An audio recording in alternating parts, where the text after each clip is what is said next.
So today you're going to learn something that you didn't know before, and that is that the United States does not consume over 20 million barrels a day of oil. No, we don't. A lot of people think that, but it's not true. In 2023, 20.25 million barrels per day that we consume.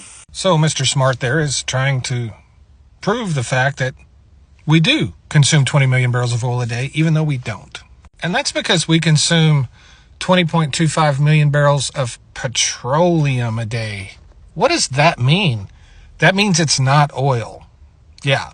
Now, you can find tons of places on the internet that says we consume over 20 million barrels of oil a day.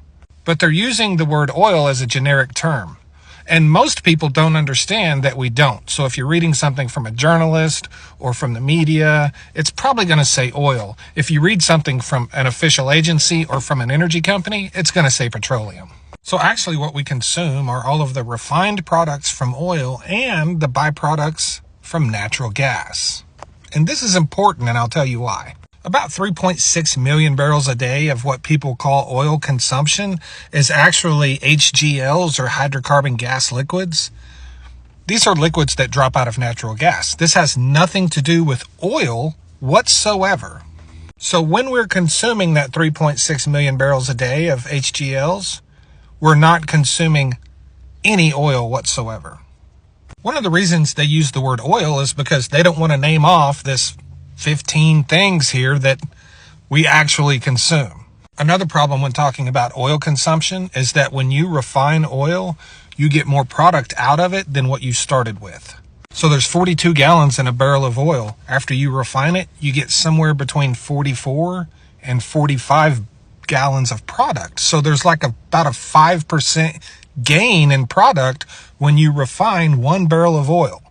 What that means is, if we produce 13.4 million barrels of oil a day and we refine that, the products that come from that oil is more than 14 million barrels a day.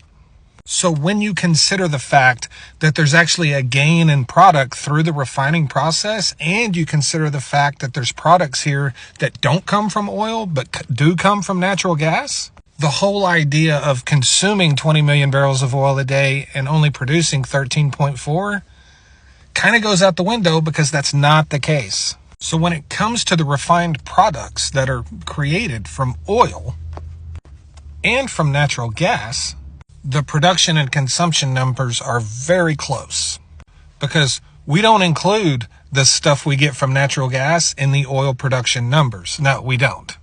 So I hope you learned something today, and this is an example of why it's important to listen to people who know things instead of just listening to people who know how to Google things. Yeah, thanks.